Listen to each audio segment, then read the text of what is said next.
Assalamualaikum warahmatullahi wabarakatuh. Alhamdulillah. Alhamdulillah. Alhamdulillah. We blessed to continue with the study of Surah Taubah. Let's start off with our intentions for seeking knowledge and teaching. I intend to seek knowledge and to teach, to benefit myself and to benefit others, to remind myself and to remind others, to profit myself and to profit others, to urge adherence to the Book of Allah and the Sunnah of Rasulullah sallallahu alaihi wasallam, to invite to guidance and to guide to that which is good, seeking the face of Allah, His pleasure, His closeness, and His reward, subhanahu wa ta'ala. Okay, let's continue on with our Fatiha. A'udhu billahi minash shaitanir rajim. Bismillahir rahmanir rahim. Alhamdulillahi rabbil alamin. Ar-Rahmanir Rahim. Maliki yawmiddin. إياك نعبد وإياك نستعين اهدنا الصراط المستقيم صراط الذين أنعمت عليهم غير المغضوب عليهم ولا الضالين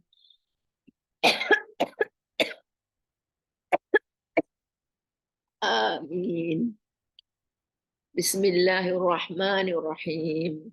اللهم نور بالقرآن بصري واشرح به صدري وأطلق به لساني واستعمل به بدني وقوي به جناني وأسرع به فهمي بحولك وقوتك فإنه لا حول ولا قوة إلا بك يا أرحم الراحمين. والصلاة على سيدنا محمد وعلى آله وصحبه أجمعين بفضل سبحانك ربك رب العزة عما يصفون وسلام على المرسلين والحمد لله رب العالمين. آمين آمين آمين. Alhamdulillah, we continue on with our Surah Taubah.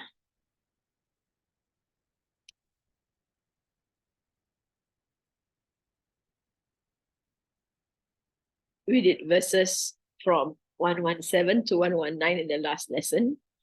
Allah has turned to Rasulullah SAW, those who immigrated, and means the Muhajirs and the Ansars who followed him in the hour of difficulty after the hearts of some of them were about to defeat. Right, so we have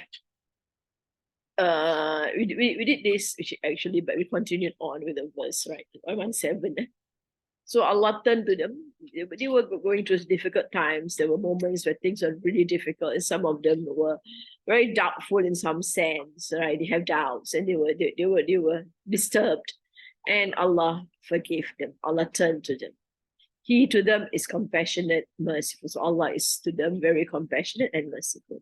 He turned to the three who were left behind when the vast earth was constricted for them. So we talked about these three people, right, and how they were boycotted for 50 days, and they find it unbearable. So that's what it means. The vast earth was constricted for them.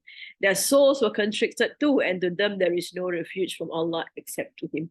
So they realize that there is no way they can. There's nothing for them. They have no way, no one to turn to, nothing to turn to. Right? The only way to turn is to Allah subhanahu wa ta'ala. He turned unto them in mercy so that they might repent. So after 50 days, Allah subhanahu wa ta'ala accepted their turned to them. Rasulullah announced the verse that said that Allah has already forgiven them. Allah is of returning, merciful. So Allah reminds us that He allows us to come back. He is aware that His creatures, right, men, are always falling into wrongdoings. And He allows us to keep on repenting because, and He is also very merciful. He has great mercy on us, knowing the challenges that we have in our lives. Those who believe are called on to have taqwa of Allah and be with the truthful. So that is a message for all of us, that we need to have taqwa of Allah and be with the truthful. So we need to be truthful. And here also is a reflection on the three men who were truthful about their condition. They didn't lie. Initially, Ka'ab was bent on telling a lie, for he's afraid of the wrath of Allah subhanahu wa ta'ala, Rasulullah. And he realized that there's no way he can actually lie, because Allah will know and he will be revealed. It's even worse. So be truthful and be with the truthful people. When you are with the truthful people, then when you are with the truthful, then you become truthful.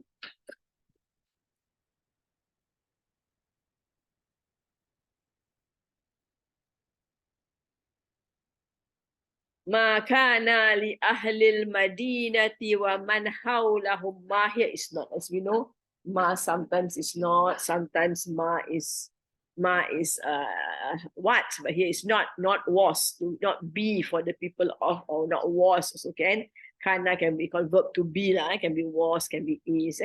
Li ahlil madina, for li, so become li is a huruf jar, so ahli is in the jar state here. And Madina is also jar state because it's an is of structure, right? Because ahli doesn't have a tanween here. For the people of Madina, waman and who, hawla, whom. Hawla is around, whom is them, around them, hawla, whom. Min Arabi, Arab, not Arabs, but Bedouins. The Bedouins are called Arab. Min, of the Bedouins. Ayyatakhallafu, from the word khilaf. Khalafa is something that's behind, right? Ayyatakhallafu, an is huruf nasab, so that is why this is mudari, but nasab state with a waw alif. And when you're in nasab state, you're waw alif. It's still a they there, right? They stayed behind, and they cause themselves to stay behind here, right? Like basically those who come later, like Khalifa. Root word is Khalifa here. Khalifa is one who succeeds. Succeeds means they come after you or they stayed behind. Khilaf is differences of opinion. Root word is their khalafa. But it also goes on to your background and things like that. So yatakhallafu here means it's a change of words. It's tafa'ala structure, to cause yourself to do something. Right? So they cause themselves to stay behind. So they stayed behind. And Rasulillah, after Rasulullah sallallahu alaihi wasallam. An is after, right? Or from after, from, an can be on, from. But Rasuli is in jar state because an is jar and Allah also jar because it is Rasulillah, Rasul of Allah. All right. Ma kana li ahlil madinati wa man hawlahum min al-a'rabi ayyatakhallafu an Rasulillah wala yarghabu. Raghaba is to desire, to incline towards, and not. Wala, la is not, but ma is a stronger not than la. La is much more not as strong as la. Ma. Wala and not. Yarghabu, they desire. You can see here is also in a nasab state. Yarghabu bi anfusihim, their lives, in their lives. Be here, there's a be here. The desire, but of their lives, in their lives, with their lives. Some usage of preposition there. Not desire of their lives. Be can be a few ways in translating be. We can just not have the be also in English because they desire their lives over his life. An nafsihi, and over nafs, life. He is soul or life. Can be nafs itself. So his self or himself. He is referred to Rasulullah sallallahu alaihi wasallam. Dhalika, that bi annahum, because they la yusibuhum. Right, yusibu is referring to Dhama'un. Dhama'un here is rafa here, right? Singular. So you referring to here, Dhama. The thus affects and not afflicts them thus. Right? Dhama'un is ism here and rafa because of the on there. So yusibu is fi'il mudari and rafa also hum, the wala nasabun. and nasabun, and not fatigue. Right, so of course, and not fatigue. Fatigue is also rafa. So fatigue does not afflict them, thirst does not afflict them. Wala yarabu bi anfusihim an nafsih dhalika bi annahum la yusibuhum dhama'un wala nasabun.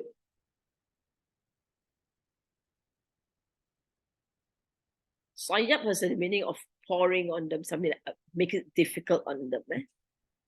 Wala mahmasatun, and not mahmasah is hunger. Most probably very extreme hunger here. Fi sabilillahi, in the path of Allah. Fi is in, sabil is path, Allah, in the path of Allah. So fi is sort of jar, sabili goes into kasra, jar state, and Allah also kasra because a jar state because it is an off structure. Again, mahmasatun also referring, this is rafa, so referring to does not afflict them, yusibuhum. So wala yata'una, and not they tread a path. All right. Ta'awa here, ya and waw nun they. This is rafa state here. Mauti'an, so this, look at this wata'a. So you have a wata'a here, the waw disappears from here. Here you see the waw here. Right, same root word, attract. So you tread a track, means you walk on a track. Right, mount is a place where you walk. It's a track. Wala yata'una mawti'an yaghidhu. Ghidhul kuffar, angers the kuffar. So the kuffar have been made angry. Yeah. So yaghidhu is mudari and rafa.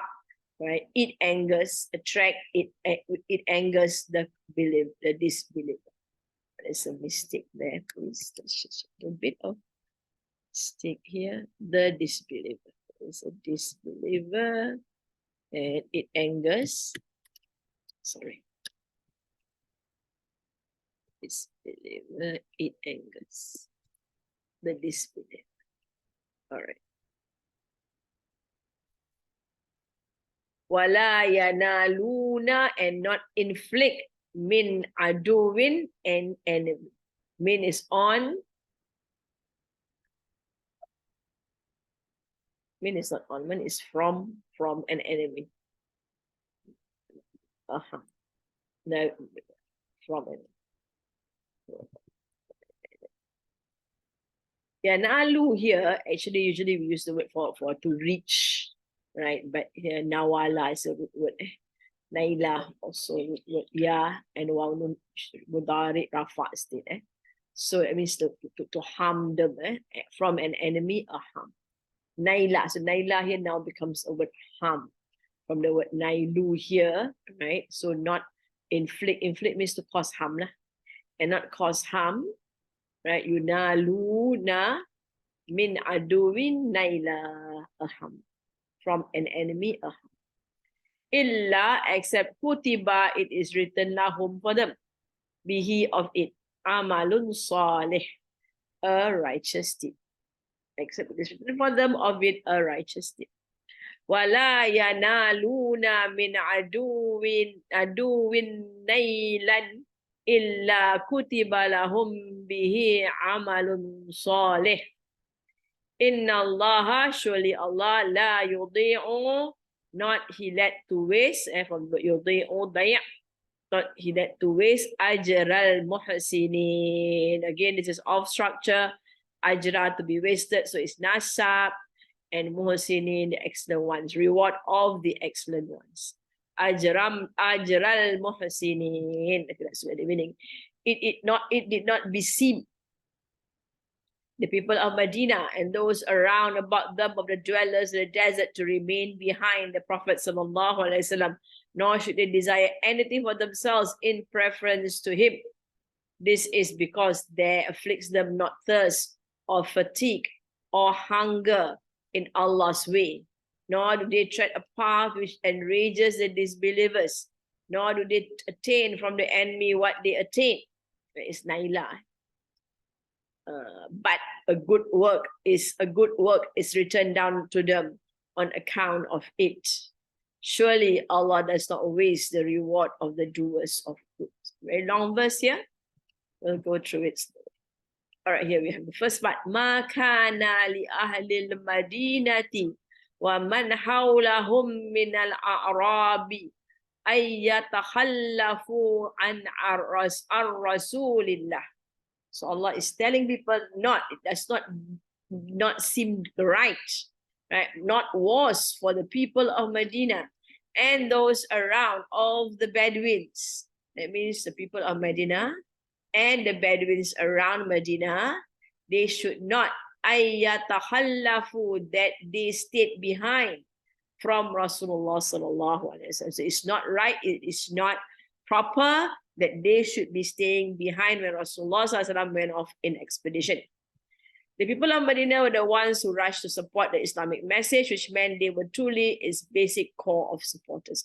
So it doesn't seem right that they would actually not leave Rasulullah sallallahu alaihi wasallam, right, going on the expedition without them being there. Why people of Medina? Because people of Medina has promised to give support to the Islamic message. They invited Rasulullah sallallahu alaihi wasallam, right, to Medina, right, to hijrah to Medina, and that's where the Islamic state began. That is why our calendar begins on the year of the hijrah, to signify, to mark the time when Islam, right, has changed its direction from just trying to convert people. It is now established as a nation in Medina. All right.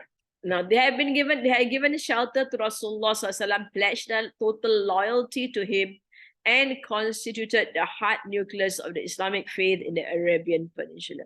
So they made up the very strong faith among the Arabs, right? In the Arabian Peninsula, the people of Medina were the one with the strong faith. When they invited Rasulullah, almost all of Medina converted to Islam. Of course, not considering the Jews that were in Medina and the hypocrites, of course. The Bedouin Arabs in the surrounding area, having also adopted Islam as a faith and a way of life, formed the outer belt of defense. Hence, those two groups could not refrain from joining Rasulullah sallallahu alaihi wasallam or spare themselves from any risk to which they might be exposed. So they should be all out to fight in the path of Allah subhanahu wa ta'ala with Rasulullah sallallahu alaihi wasallam. So Allah mentioned, Wama, right? Ma kana, never ever, no way, right? The people of Medina, the Ahlul Medina, wa man hawlahum, and those around them, min al-Arab, of the Bedouins, ayyatakhallafu, that they stayed behind, and Rasulullah sallallahu alaihi wasallam, from Rasulullah sallallahu alaihi wasallam. When Rasulullah sallallahu alaihi wasallam set out to attend to a certain task that served Islamic interests, and the people of Medina, the vanguard of the Islamic message, and those of the surrounding area could not but join in. They definitely would join in Rasulullah sallallahu alaihi wasallam because of the strong faith in Rasulullah sallallahu alaihi wasallam. Whether this happened to be in the burning summer heat or the extreme winter cold, in times of strict hardship or easy affluence, it does not behove them. I mean, it does not befit them. It's not right of them being so close to Rasulullah sallallahu alaihi wasallam and to try to spare themselves a difficulty that Rasulullah sallallahu alaihi wasallam is undertaking. They know Rasulullah sallallahu alaihi wasallam going to go through difficulty, and they should be there for Rasulullah sallallahu alaihi wasallam. They should be. They could not excuse themselves by protesting ignorance or lack of awareness of the real task in hand. This appeals to them to fear Allah and to join the truthful believers who have never entertained any thoughts of staying behind and who have maintained a strong commitment to their faith at times of hardship. So this is what it is, right? They were strong. Those who are strongly believing in Rasulullah sallallahu alaihi wasallam, they do not ever entertain this idea of staying behind and leaving Rasulullah sallallahu alaihi wasallam to fight on this. Those were the cream among the early believers and those who followed in their footsteps. وَلَا يَغْرَبُوا بِأَنفُسِهِمْ عَنْ نَفْسِهِ, and not they desire themselves above himself. That means they always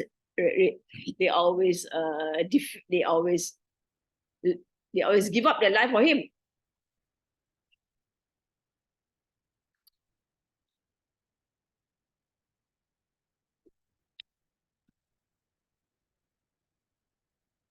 They sacrifice for him. Wala ya Rabu. They do not desire themselves over himself. They will sacrifice for him no matter what it takes.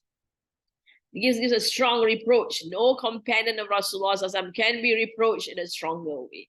Why is it a reproach? By saying that he puts his own safety ahead of the Prophet's. So it's no way, if you are a true Sahaba, a true Muslim, you will never ever desire yourself over Rasulullah sallallahu alaihi wasallam. No way a companion would do that. The same applies to the advocates of Islam in all generations and periods. They work and they go through difficulties and they know Allah will reward. It does not behove a believer to try to spare himself a risk that the Prophet himself was willing to undertake for the cause of Islam. How could he, when he claims that he is an advocate of the cause of Islam and a follower of Rasulullah sallallahu alaihi wasallam, when we become da'i, people who want to spread the word of Allah subhanahu wa ta'ala, then we would definitely go through difficulties in the form of human intervention, in the form of human sarcasm, human assault, and things like that, and also other kinds of difficulties that come our way. Taking up such a responsibility is a duty imposed by Allah's order and emphasized by our love of the Prophet ﷺ that makes any believer too ashamed to put himself ahead of him. Right? This is a law of Rasulullah. Allah subhanahu wa ta'ala has imposed his duty on us, right? To work, to strive, to jihad, right? With the Prophet ﷺ and not to, and to love him more than you love yourself. It is evident that in battles, the protection of the life of the commander is an important duty upon the army, since if the commander be killed, the army may be defeated. So that is reality of battles, reality of warfare, right? People are always looking out, making sure that the commander is alive so that the commander can lead the platoon. In the battles that the Prophet ﷺ participated, he himself undertook the rank of commander. And then it was necessary for the Muslims to prefer his life to their own lives and to protect it from any danger. So then it is in that situation, right, the Muslims are always there to protect Rasulullah sallallahu alaihi wasallam. That means they don't mind dying for Rasulullah sallallahu alaihi wasallam. Dhalika, that bi'annahum, because they la yusibuhum dama'u wa la nasab. Right, not bi'annahum, with that they that, right, in that they not afflict them thirst nor fatigue, right? So they are not, Allah is talking about the conditions that they are going through as they go to war. These are the challenges facing the Muslims on expeditions with Rasulullah sallallahu alaihi wasallam. We are aware that they are going through deserts. So this is thirst is set up first, as this is the main struggle in deserts, right? No water, nothing. So they are very, very thirsty. We saw how they shed a date just to get themselves, up and about. And fatigue, traveling in the hot sun or cold night is very tiring. Sometimes they prefer to travel in the night because it's not so hot, but then it is very, very tiring because it's very cold also. Wala mahamasatum fi sabilillah, and no hunger in the path of Allah. So Allah identifies the situation of these people. They have no thirst. No, not that they don't have thirst. This is that because they afflict by thirst, nor fatigue, nor hunger in the path of Allah. So those in the path of Allah will also experience hunger, as food rations can run out as they depend on fresh fruits. What does it mean is that these people, they do not have fridge, or they don't have, the people in modern times, they've got packs. They call it like army packs or whatever they call it. Ration packs. They call it ration packs. So it's dried up food. So whenever they need to eat, they'll open a pack and pour water. So that makes it much easier for expeditions. But of course, in the days of Rasulullah sallallahu alaihi wasallam, no such thing. The only dried thing they can bring along with them is maybe some flour or dates, and that's it. And this also gets eaten up very fast because they're hungry. وَلَا يَطَعُونَ مَوْطِئًا يَغِيظُ الْكُفَّارِ, and not they tread a path or a track. It angers the kuffar. It angers the kuffar. So they do things which angers the kuffar. This expedition taken by Muslims angered the disbelievers, especially Muslims, and the Prophet ﷺ triumphed in the expedition. There were so many successful expeditions that the enemies are very, very angry. The kuffar are those who fight against Islam. They have the kuffar is a stronger term than kafir. Kafir, they are those who fight. But kuffar, they really violated, and they violate the laws of Allah Subhanahu wa Taala. That is why the people of the Islam, so the people of Rasulullah, the people of Medina and the Bedouins, right? They take a path. They will go on the path to fight. And that moving to fight is a great anger to the kuffar. وَلَا يَنَالُونَ مِنْ عَدُوٍ نَيْلَةٍ. Well, the translation we saw was, and not they harm any of the enemies, right? Harming, right? Or some translate as not the enemies, right? And not the enemies, not they harm. This is they actually. I mean, okay, let me look at the meaning. Different translations. Nor do they inflict upon an enemy any infliction. So here, this translation, they saw naila as we say a harm, right? Naila is translated as harm. So they say, and not they harm any enemy. So mean here is any enemy, a harm, a great harm. Now, gain they from the enemy again. Naila, as mentioned, something that you reach or you attain. Naila is to attain. So the attainment of something is gaining of something. So nor gain they from the enemy again. Wala yanalu min aduwin naila. And naila, as we are aware, is in nasab state. So this nasab state actually emphasizes the success that they are doing. That means they gain a gain, right? A great gain, right? And inflict a great affliction, or receive any injury, whatever, from an enemy. So we can see here, right, different meanings because of the understanding of the min. Wala yanalu. So here, the yanalu is considered as harming, and not the harm from enemies. So the enemy is the one that harmed, and not harm from, not an enemy from an enemy, harming, right? That means a great injury here. Harm gives you injury. They would not have received any injury from enemies. Right? Almost the same. They receive any injury from an enemy, but they would not they receive any from enemy and injury, right? And not they receive from an enemy and an injury. So the min here becomes from, the min here becomes any. So that's why they come out with different translations. So, and the word yanalu, naila seems to have a few meanings. And one of the meaning is to inflict or to injure or to harm. That's one meaning. And the other meaning is to gain or to attain something. We look at how it is being used. Or there's another 5-1 also. Every contact they had with the enemy for every single second. So this is a translation, right, of that wala yanalu min aduwin naila. Now yanalu means they attain, they reach, the effect, they get hold of. Right, so attain and reach is used also, and effect would be to cause and harm, right? To get hold of is to also to harm.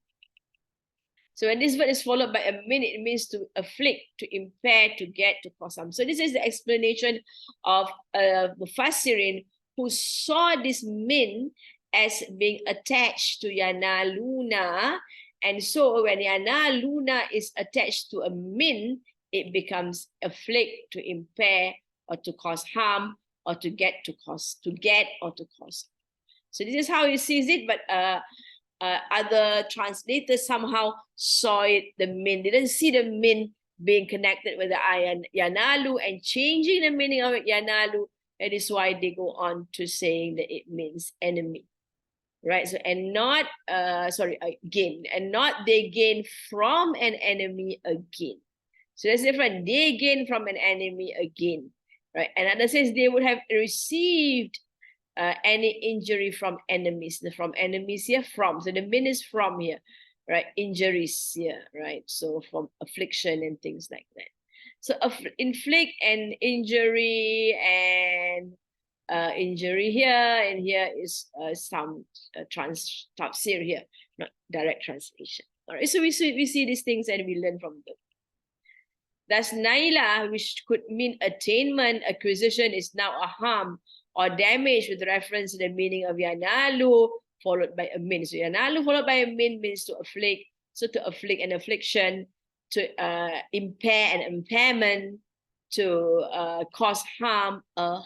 That's what it is. All right, now what do we see? Finally, the Muslims' army fight and gain victory. Causes great losses on their enemy. The Muslim army fights. The Muslim army fights and gains victory. Fights. The army is considered as a one entity, right? And causes great loss on their enemy. Illa kutiba lahum bihi amalun salih, except is written, it is passive, kutiba. U and E means passive. Lahum, for them, especially brought forward. Bihi, by it, amalun salih, amal salih. What is it? Any effort, undertaking, hardship, endured, or the sacrifice made for the establishment of deen in the society is a good deed in the eyes of Allah subhanahu wa ta'ala, for which He will reward amply and tremendously. So what are we saying here?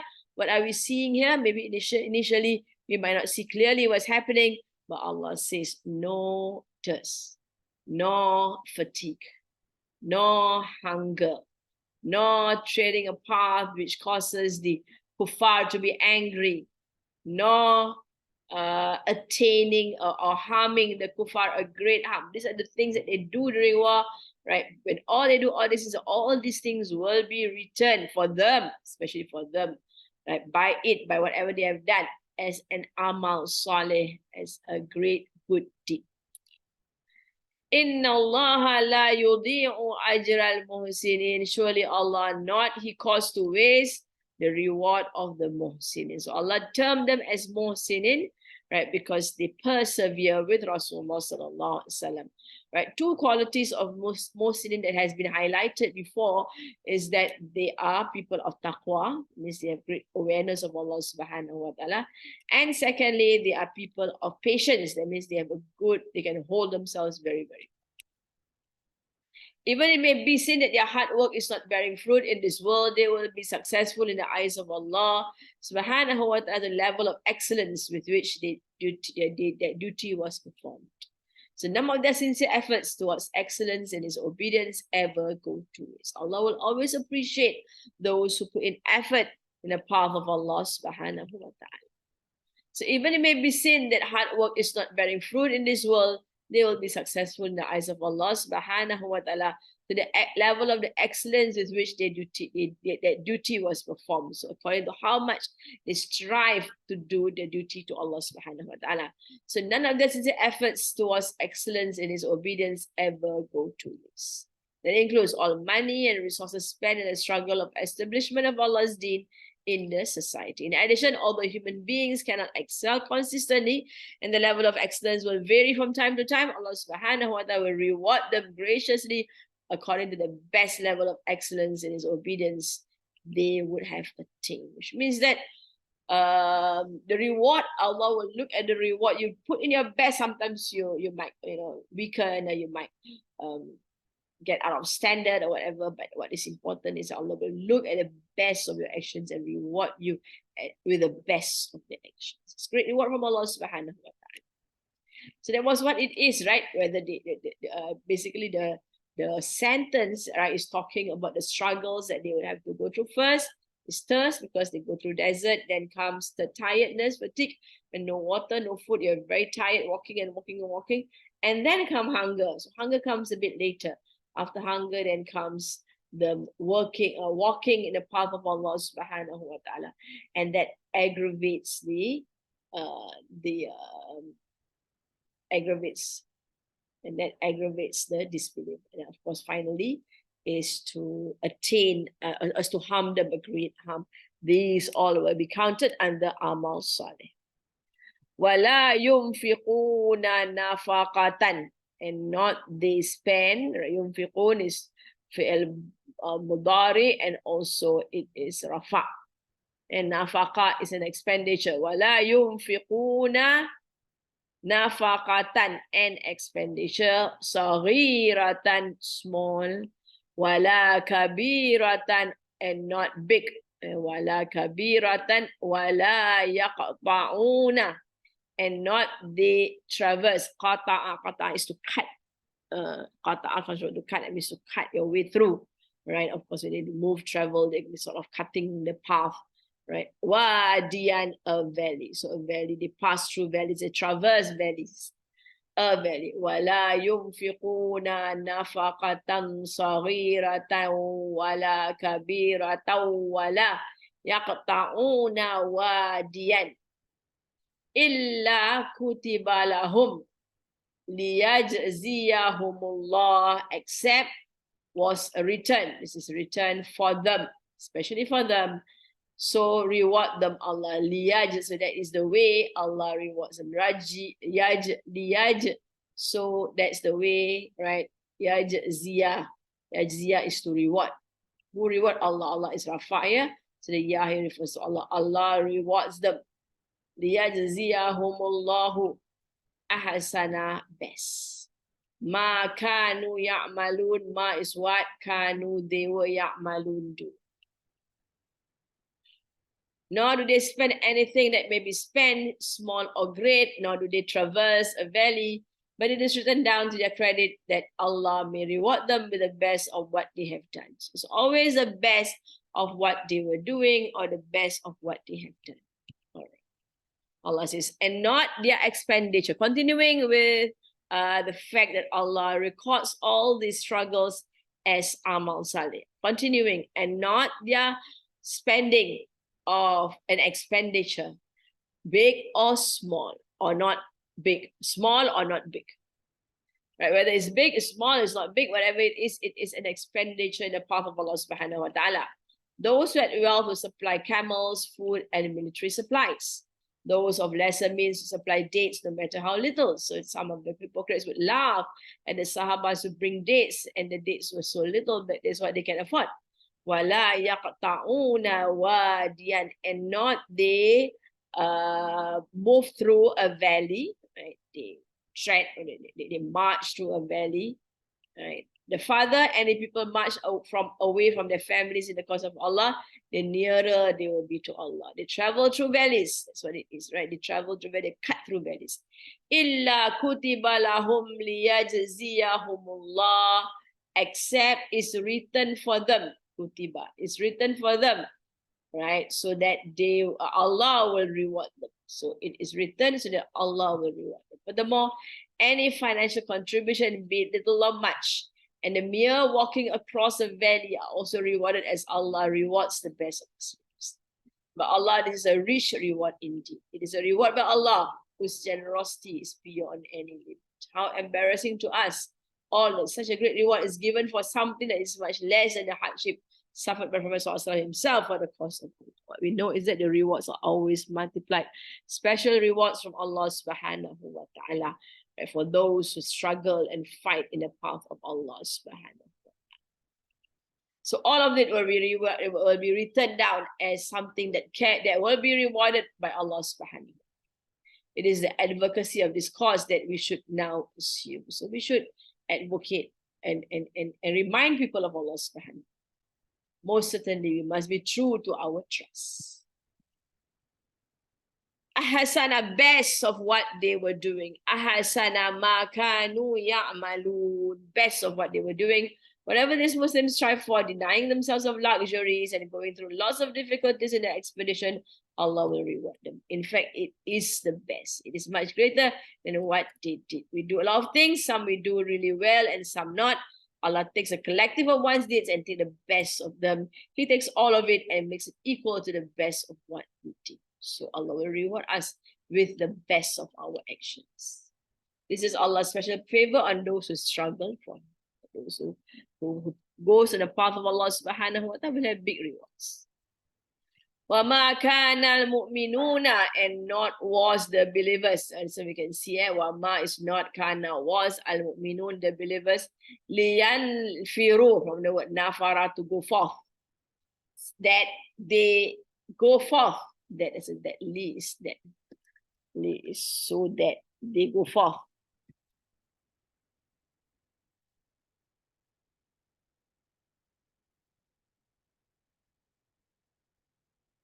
So that they go forth. Kafa altogether. Kafa altogether.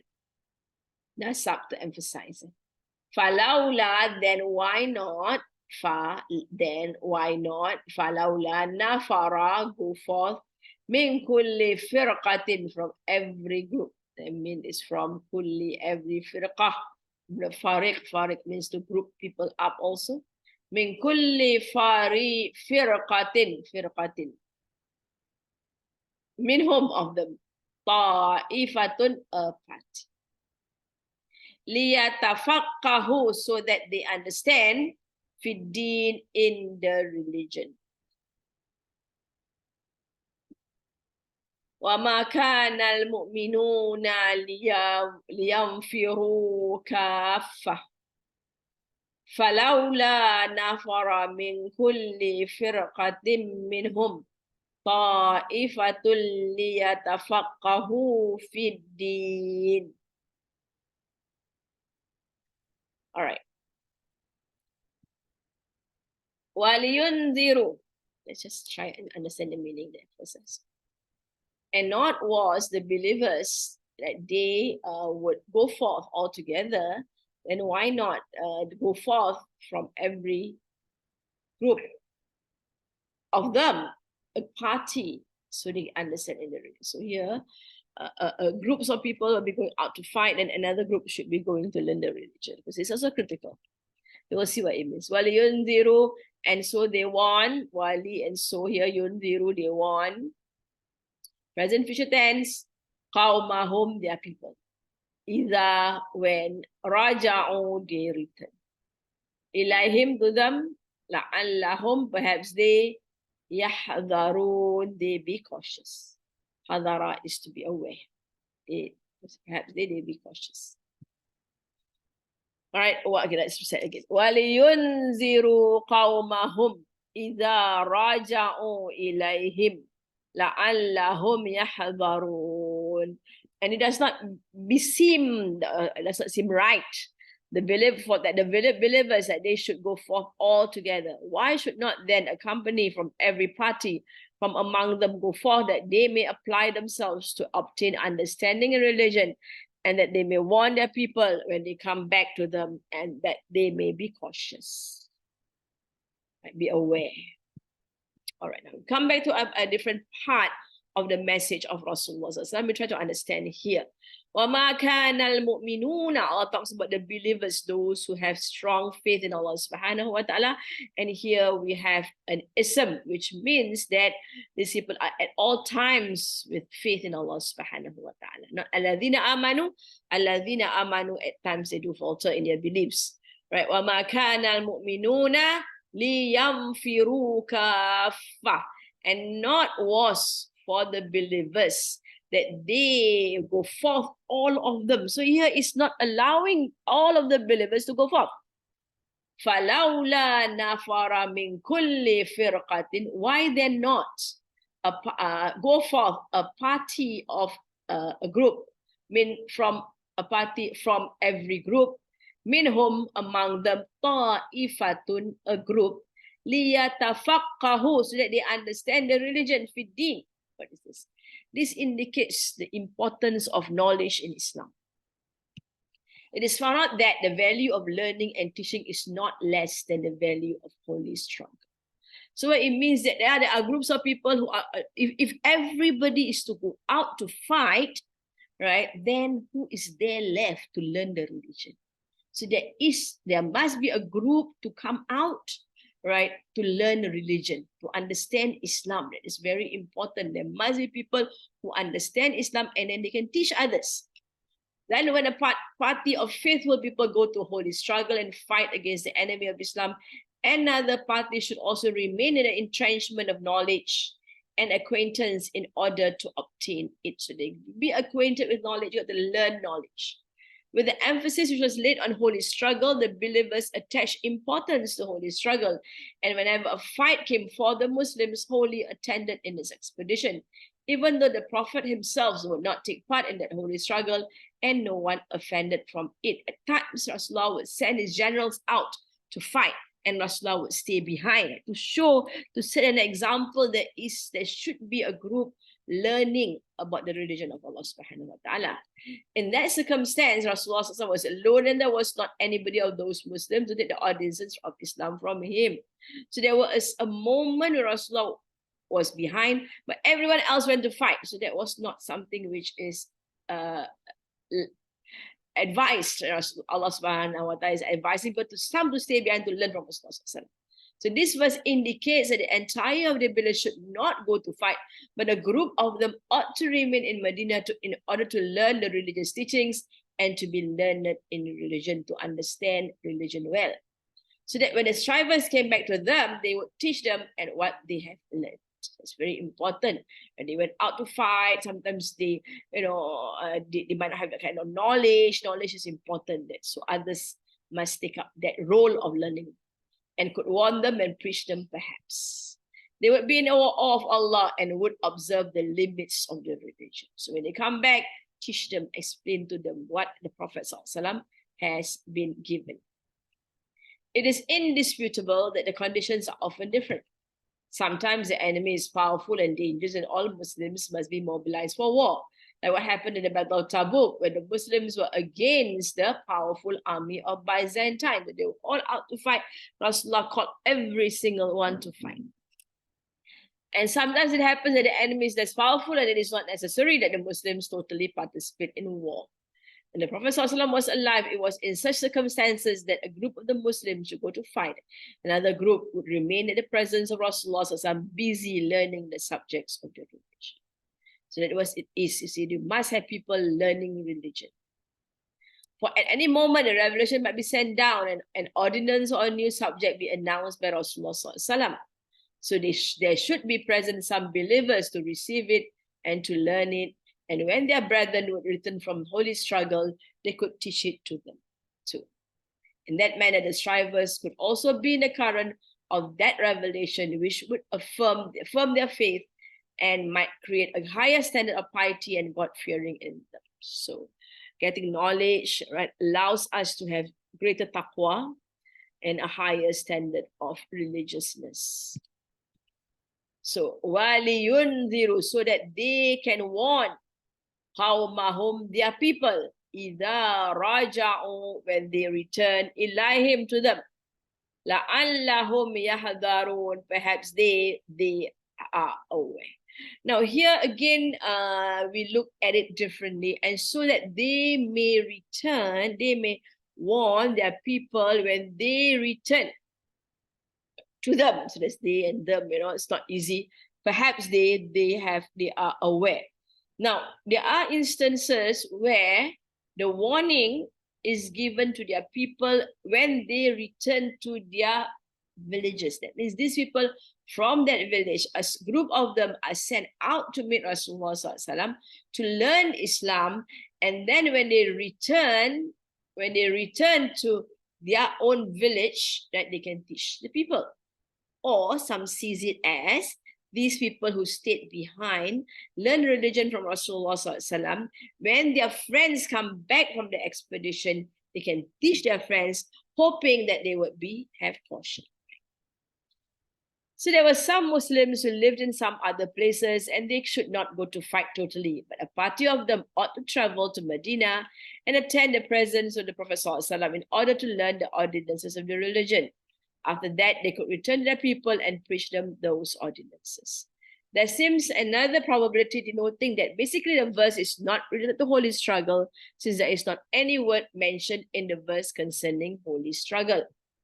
It only implies that the whole believers should not go out, but a group for every part of them should travel and learn the lessons of the religion. So this is another opinion, that there's nothing in the verse to say that that those people should go out to fight, but maybe go out and do other things. But a group, whatever the case is, there must be a group to study religion and to impart the religion to the people.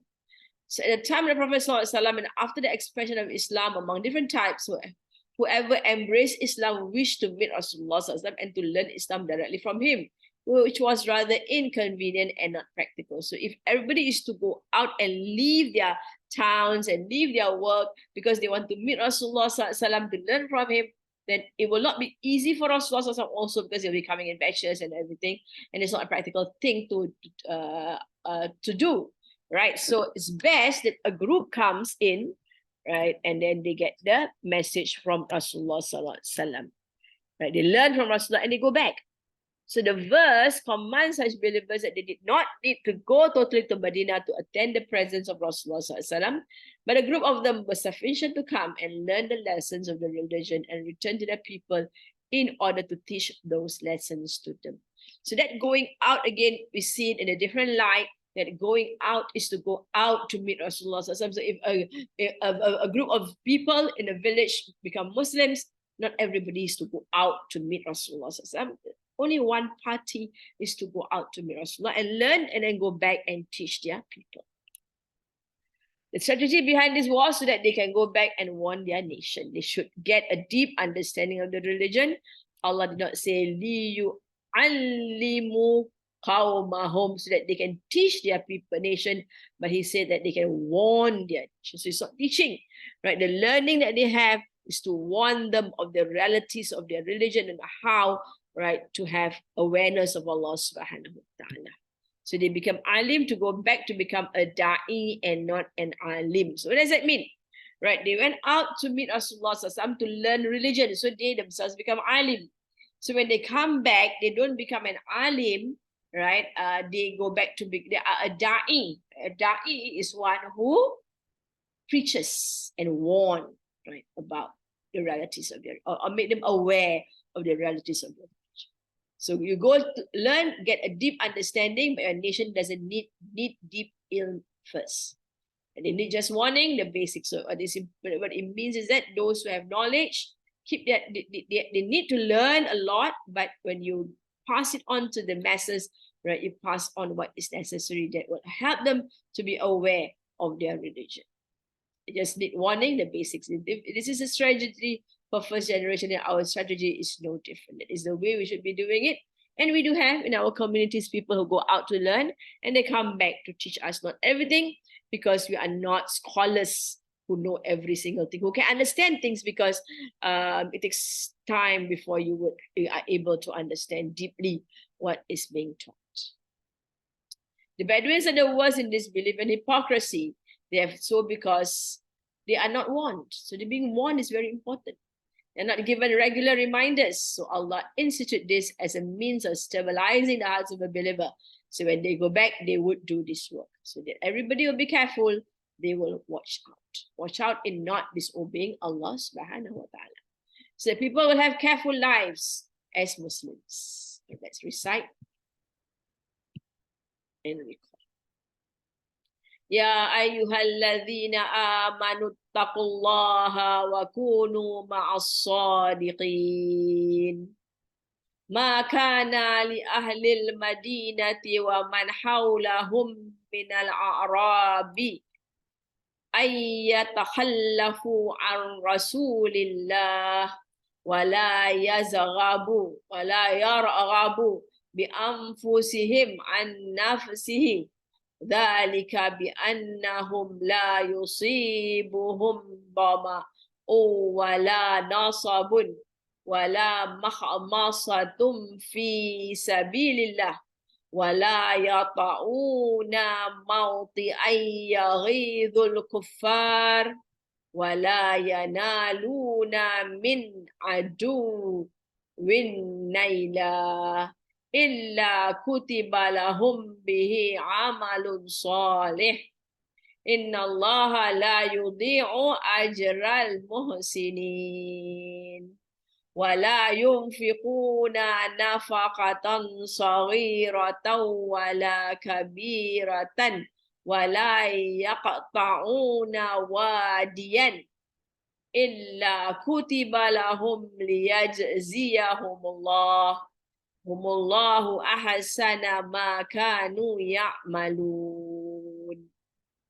وما كان المؤمنون لينفروا كافة فلولا نفر من كل فرقة منهم طائفة ليتفقهوا في الدين ولينذروا قومهم إذا رجعوا إليهم لعلهم يحذرون. Alright, we go on to the next set. Yalunakum. Yalunakum from the word walaya. Waliyah, wali is something guarding and everything. So walaya, the wow, the ya here is like yaluna. So walaya is a root. The wow disappeared, the ya disappeared, only left the lam. Alright. The ya and the wow refers to the day. So walaya is to be close, wali, friends, guardian, protector. So yalunakum, kum is you, they are close to you. Anittum, anittum, you suffer. So 2 verses, 1, 2, 3. Yalunakum and anittum, you suffer. Tum, you all. Awan, anata, anata. Because the ta here is a tanwin, which means one of the ta is for the tum, and not tanwin. So the ta here is a shadda. One of the ta is a tum, and the other ta goes from the meaning here, anata, which means to suffer. Harisun, concern. Harisun, a state of being concerned. It's here. It's here. This is fi'al madi. This is fi'al mudari. All right, let's go back to the words again. Yalunakum, they are close to you. Anittum, you suffer. Harisun, concern. All right. Ya ayyuhalladhina amanu, oh those who believed. Qatilul ladhina, fight those. Yalunakum, they are close to you. Those close to you.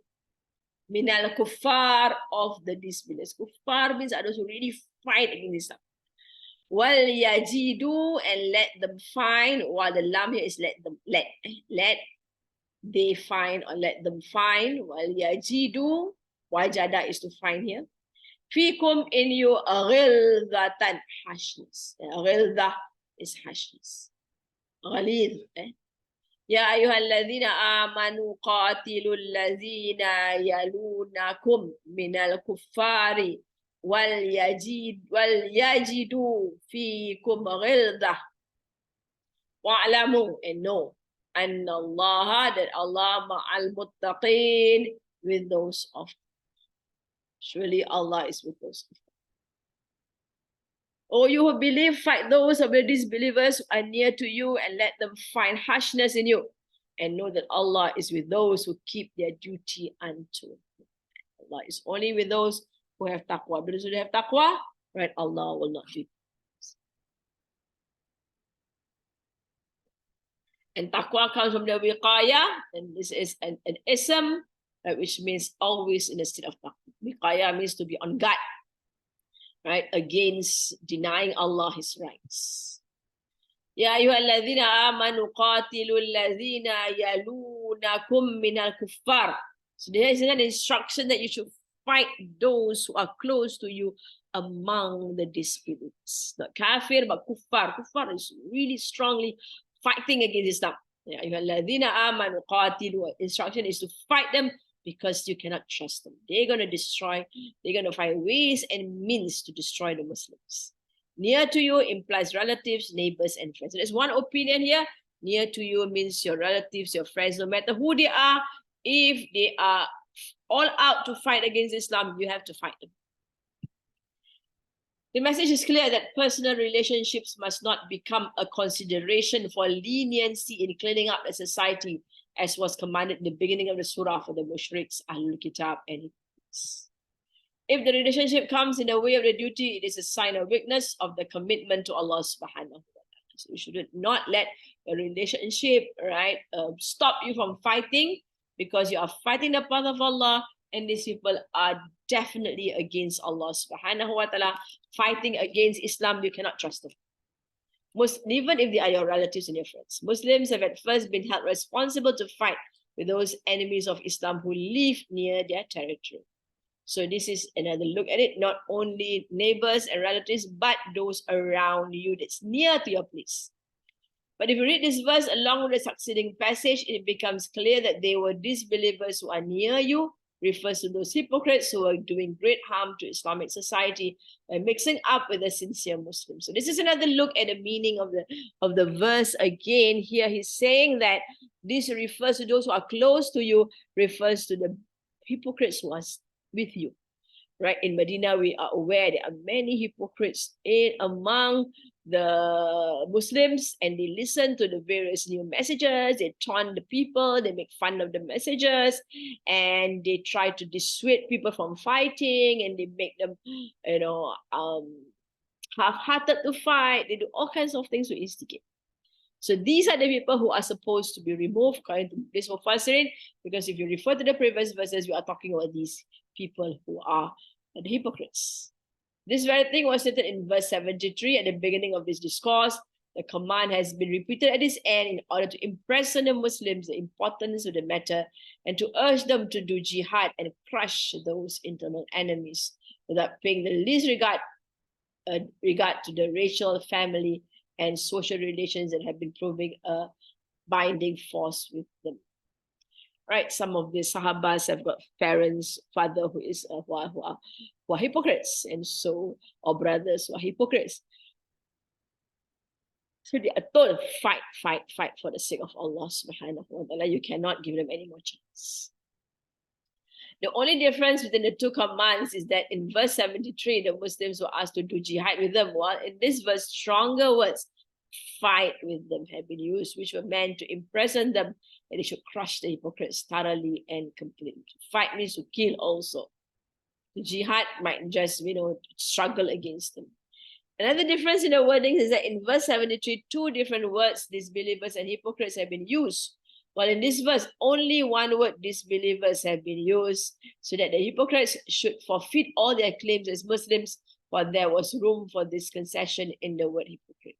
So in the word hypocrite, somehow some people would believe that they are believers, right? But if is come to a point that we cannot give them that kind of beliefs, right? That kind of understanding, but that they are definitely disbelievers because they are not believing in what Allah brings, and they find faults with what Allah brings, and they try to stir unhappiness among the believers and doubts among the believers. Yalinu means to come into contact with something softly. She sees the word as layana. Layana is to be soft. Laina, liana, all this means to be soft. Right? That means you are close to them and you are always gentle with them because they are your relatives. Basically, an equivalent would be fighting those who even bump into you from the kuffar. Now you are in constant state of war against the mushrikun of Arabia. If you run into them, yalunakum, those who run into you pick up a fight right now. So here, the yaluna means close to them. Close here, they are looking at it as meaning they come close to you. So if they ever come close to you and you know they are kuffar, then you should fight them. In the life of Rasulullah, the Muslims had many enemies. Some people hide their Islam, some people expose Islam but not Muslims, some people do all kinds of things. just to destroy the Muslims. Some people pretend to be strong Muslims. They do all kinds of ibadah, but actually they are hiding behind their piety. Some of these enemies live in a long distance from Muslims, like the Romans who were in Syria, Palestine, and Tabuk. All right, so the Romans were in Syria, Palestine, and Tabuk. That's far from Medina. But some of the enemies of the Muslims are not so far from the center of Islam. So we have to look at all these situations.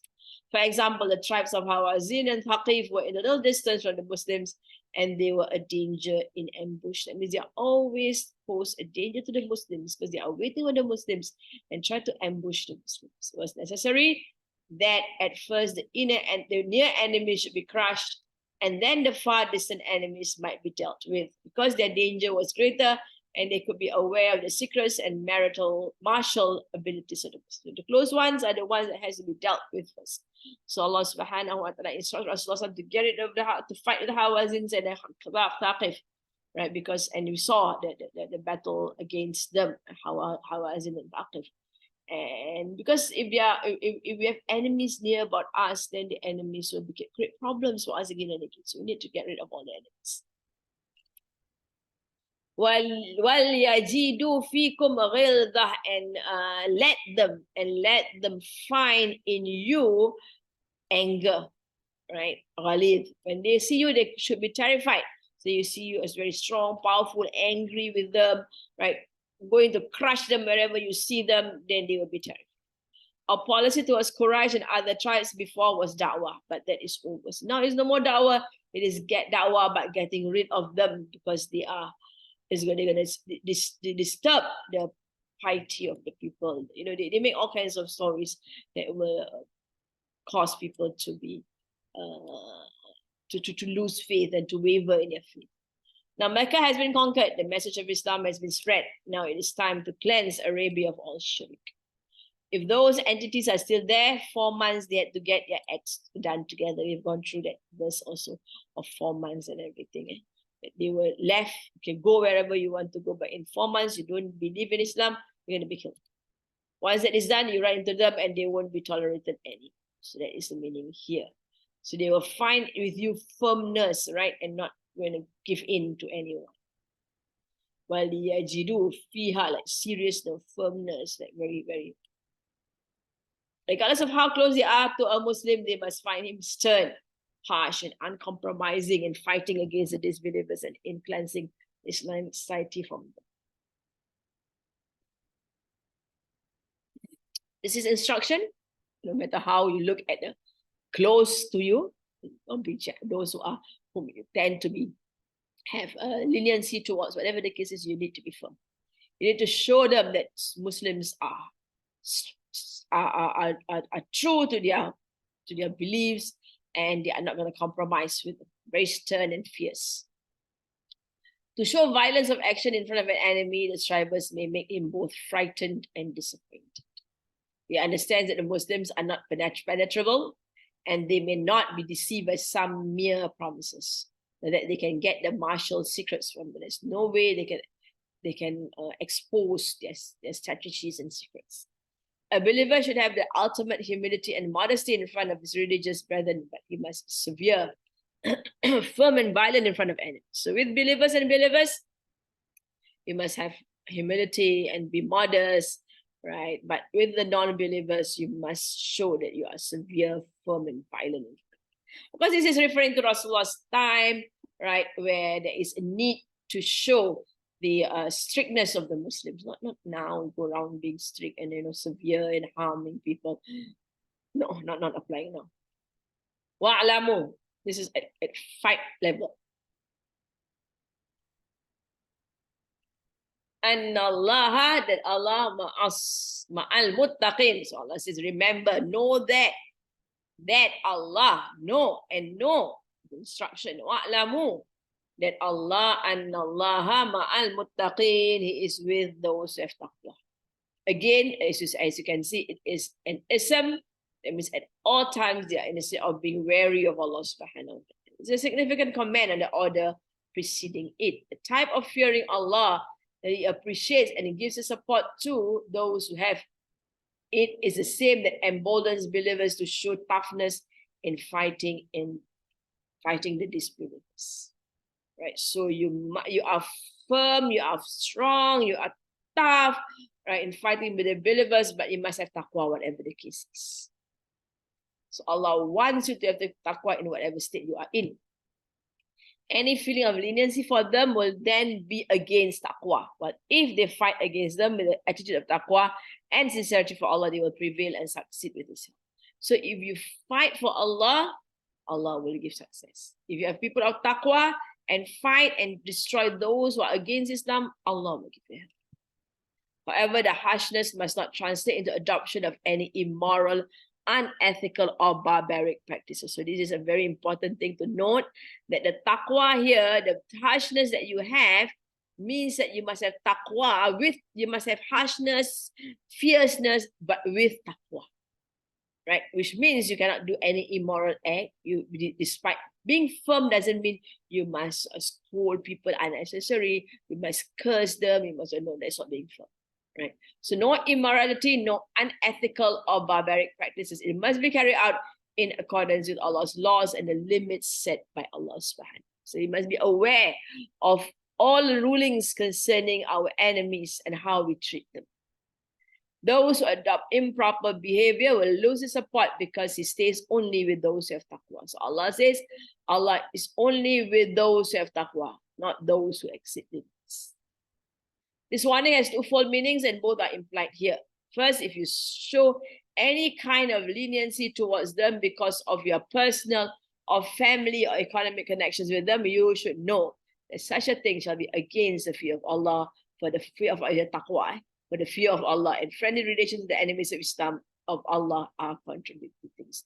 There's no such thing as you having great awe of Allah subhanahu wa ta'ala and be friends with the enemies of Islam. This is enemies here, we know are kuffar. Kuffar means they are definitely all out there to disbelieve and fight against any form of belief. Therefore, you should give this up if you desire to obtain Allah's help. Secondly, you should scrupulously observe the moral and humane limits in doing jihad and in fighting with them. Right? So here, two meaning. First is that you must fight them, right? No matter who they are, because that is taqwa. Second one is that in your during your fights, like that, you must be very, very careful in observing the moral and human limits set by Allah subhanahu. For you should always keep yourselves within the prescribed limits in everything. And whatever we do, there are hudud, there is rulings to it. You cannot go beyond this ruling set by Allah subhanahu. If you transgress this in any way, you should know that Allah will forsake you, for He helps only those who are God-fearing. So you want to fight against the disbelievers, then you better make sure that you follow the rules and regulations of Allah subhanahu wa ta'ala, because you are people of taqwa. If you're not then you will not be cared for by Allah subhanahu wa ta'ala, be protected by Allah subhanahu wa ta'ala. Muslims are instructed to fight the disbelievers and trust in Allah, knowing that Allah is with you if you fear and obey. So that's the instruction. Fight, put your trust in Allah, right? If Allah is with you if you fear and know that Allah is going to be with you. So here, when you know that Allah is with you, that means you have full trust in Allah subhanahu wa ta'ala because He's there for you. But condition for Allah to be with you is that you must have taqwa. You must be a people of taqwa.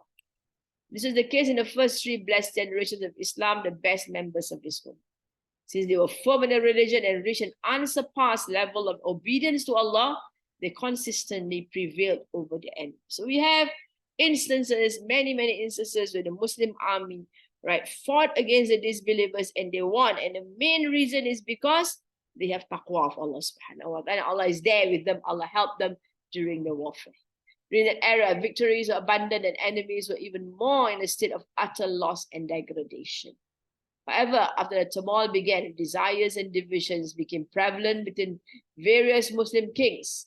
Enemies were eager to attack the outposts of Islam and march into his territory without much opposition.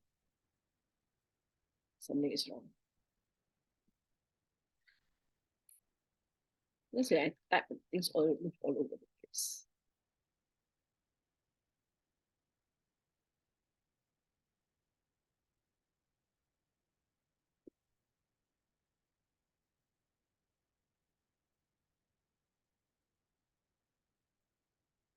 All right, so that is the later part, when when the Muslims start to fight with each other. They wanted this, they wanted that, they wanted all kinds, or they forget, they don't have much taqwa. That's when they lost. It was easy prey for the enemies. And the Muslim kings were too busy with their enmity for each other.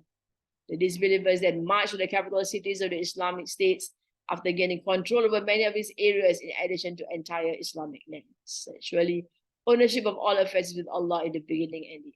Whenever a just Muslim king stood up and obeyed Allah's orders all the while trusting in Allah, Allah helped him gain control over some Muslim lands and took back from the enemy what was compatible to his obedience and support to Allah subhanahu.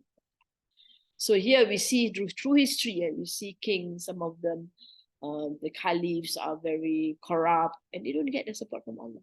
But then Muslims were losing and losing, were being, tortured by the Tatars. It's good from the history, by the Tatars, and then, but comes a king like Salahuddin al-Ayyubi, who he was able to win because he has a great taqwa. And we have Omar Abdul Aziz, people of all these are leaders of great taqwa. When our leaders have great taqwa and they maintain the rulings of Allah subhanahu wa ta'ala, that's where Allah will help. The order for jihad against the disbelievers, the closest than the farthest areas. Allah commands the believers to fight the disbelievers, the closest in the area to the Islamic State than the farthest. That is why Rasulullah started fighting the idolaters in the Arabian Peninsula. When he finished with them, and Allah gave him control over Mecca, Al-Madinah, Al-Ta'if, Yaman, Yamama, Hajar, Khaybar, Hadramaut, and other Arab provinces and the various Arab tribes entered Islam in large crowds, he then started fighting the people of the scriptures. So initially, it was just around, right? The Arabs first, fight them first, make sure they are under control. All of them are together with Rasulullah. Then he was able to go out, right, far away to fight the Byzantines, who are Christians, people of the scriptures. He began preparation to fight the Romans, who were the closest in area to the Arabian Peninsula, and as such had the most right to be called to Islam, especially since they were the people of the scriptures. They were the people of the book, so they are much more, hopefully, as I always hope that they would come to Islam. The Prophet ﷺ marched until he reached Tabuk and went back because of the extreme hardship, little rain and little supplies. This battle occurred on the 9th year after his hijrah. He went back because the Romans also returned because the Romans didn't want to fight. After his death, his executive friend and Khalifa Abu Bakr radiallahu anhu as-Siddiq became the leader. That time the religion came under attack and would have been defeated if it had not been for the fact that Allah gave the religion firmness through Abu Bakr, who established his basis and makes its foundation firm. So we saw Abu Bakr's time, he had to fight, but because of his taqwa, Allah helped him and make things easy for him. And he was victorious over the various factions against Islam. He brought those who strayed from the religion back to it and made those who reverted from Islam return. He took the zakah from the evil people who did not want to pay it and explained the truth to those who were unaware. So he did a lot of work, right, to ensure the religion stays. On behalf of Rasulullah, Abu Bakr delivered what he was entrusted with. Then he started preparing the Islamic armies to fight the Roman cross worshippers and the Persian wire worshippers, or the cross worshippers. They worship the cross. Like the Persians worship the fire, the Romans worship the cross. I'm not sure that they worship the cross or not. They actually worship Isa alayhi salam, and this is especially the Romans. Romans are the Catholics. They worship Isa alayhi salam and they worship Maryam alayhi salam.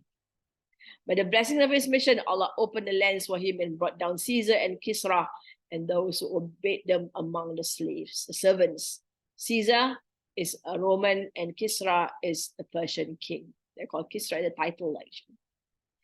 Abu Bakr spent their treasures in the cause of Allah, just as the messenger of Allah had foretold would happen.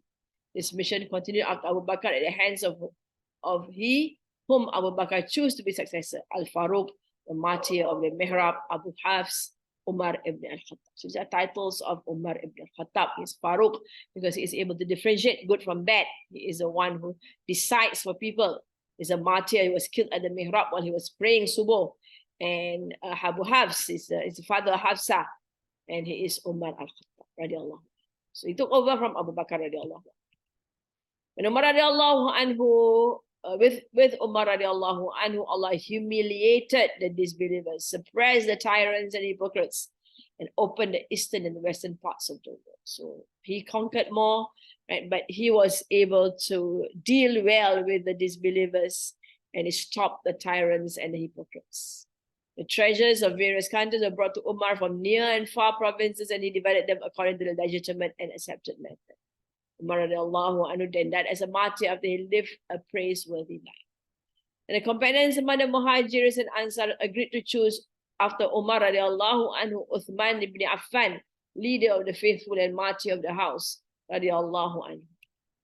Why is he called martyr of the house? Because he passed away in his house, being killed, right, by bad people. During Uthman's reign,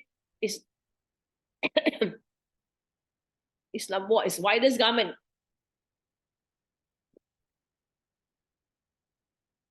And Allah's unequivocal proof was established in various parts of the world over the necks of the servants. Right? That means Allah's religion, all right, were there in many parts of the world. Osman expanded the Islamic empire far to the east and to the west.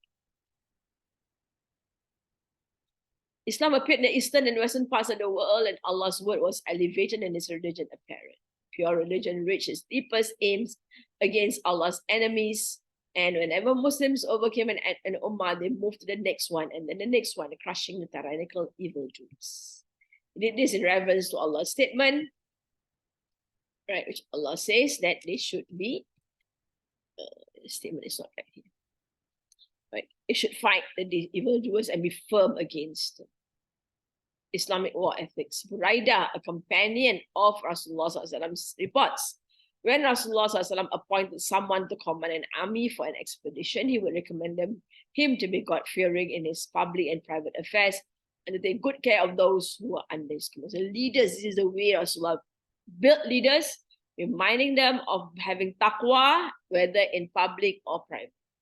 And it must take care of those who are under his command, that means those who are below him. Then he would tell them, march by Allah's name and to serve his cause. That is the reason, the intention is, first of all, you must march with Allah's name, so Allah will be there to help you, and then you serve his cause. Fight those who deny Allah. March on, but do not be unfair and do not commit any treachery. So reminder, don't be unfair and don't commit any treachery. Do not disfigure the bodies of any enemy soldiers killed in battle. We saw this happening after Rasulullah ﷺ. They disfigured the bodies, and this seemed to be the culture of the Arabs at that time. Right? We saw in the Battle of Uhud how the figure of the body of Hamza was disfigured. So later on, we see this kind of disfiguring coming back, right, in the Battle of Camel and things like that. Sad because they did not follow the injunctions and the strict rulings of Rasulullah ﷺ. Never kill any children. When you meet your enemies, call upon them to choose one of three alternatives. First, you choose one of them, accept it from them, and do not fight them. Call on them first to accept Islam. So firstly, when you meet your enemy, right, ask them to accept Islam. If they agree, accept their pledges and do not fight. It means you do not doubt their faith. Even though maybe they do not do it sincerely, it's because they are afraid they'll be killed, but doesn't matter. Just accept it. They ask them to move over to the land of the Muhajirin, that means travel to the land where you can have safety in accepting Islam.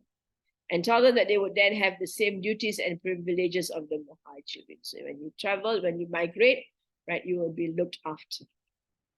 But you must have responsibilities also.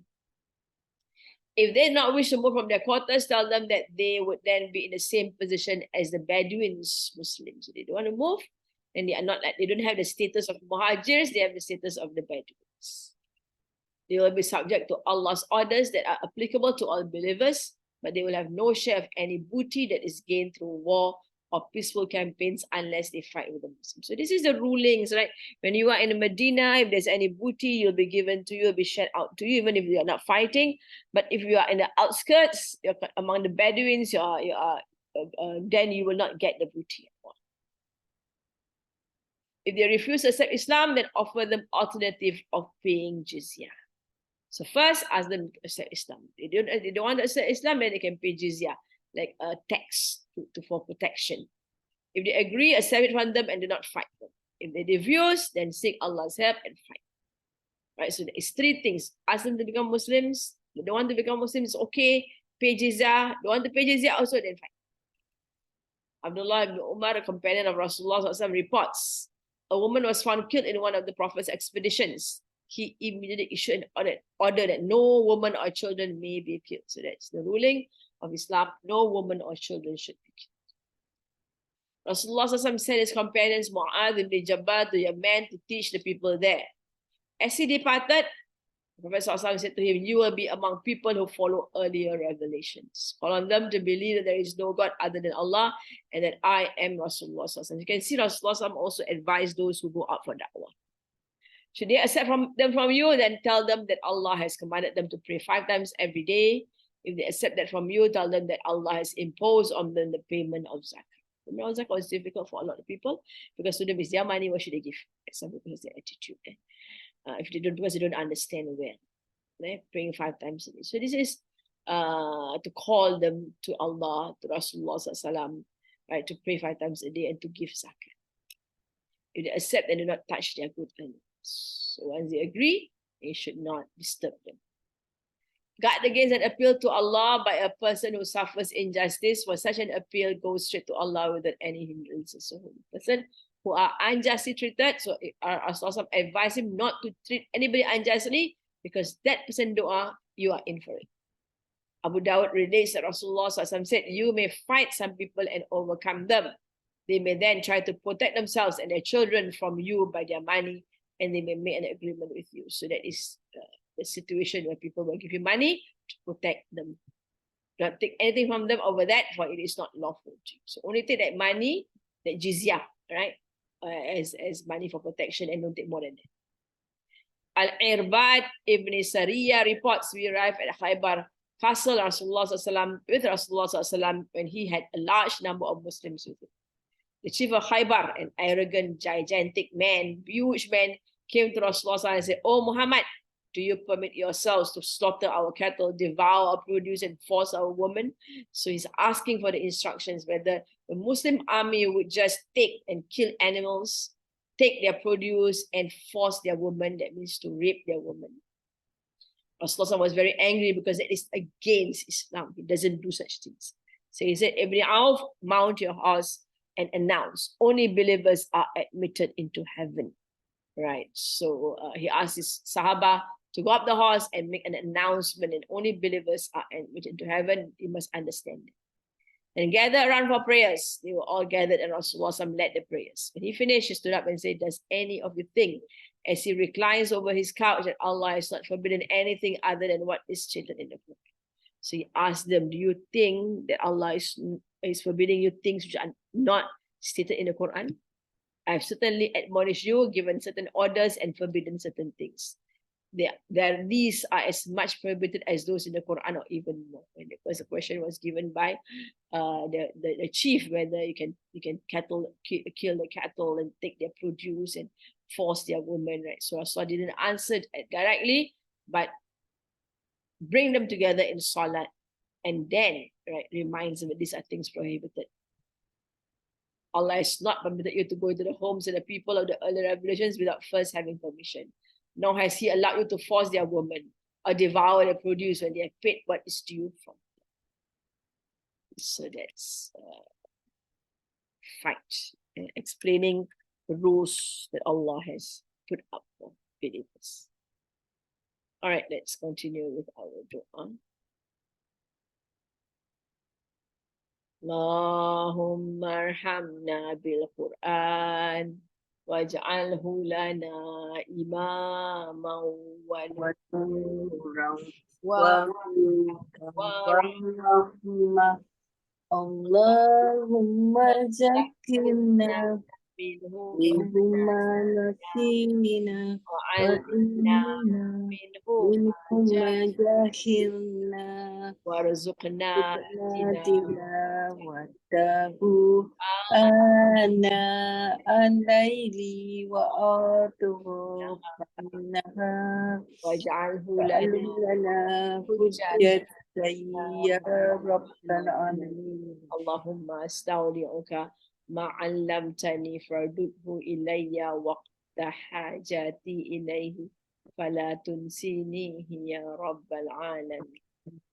بسم الله الرحمن الرحيم. الحمد لله رب العالمين، والصلاة والسلام على سيدنا محمد وعلى وعلى آله آله وصحبه. وصحبه أجمعين. ربنا انفعنا بما علمتنا، ربي علمنا الذين ينفعنا، ينفعنا ربي فقهنا وفقه وفقه أهلنا أهلنا وقرابات لنا وقرة لنا في ديننا مع أهل القطر أنثى وذكر. بسم الله الرحمن الرحيم. والعصر إن الإنسان إن الإنسان لفي خسر إلا إلا الذين الذين آمنوا من الصالحات الصالحات وتواصوا بالحق بالحق وتواصوا بالصبر. سبحانك اللهم وبحمدك نشهد أن لا إله إلا أنت نستغفرك ونتوب. سبحانك اللهم وبحمدك نشهد أن لا إله إلا أنت نستغفرك ونتوب إليك. سبحانك اللهم وبحمدك نشهد أن لا إله إلا أنت نستغفرك ونتوب إليك.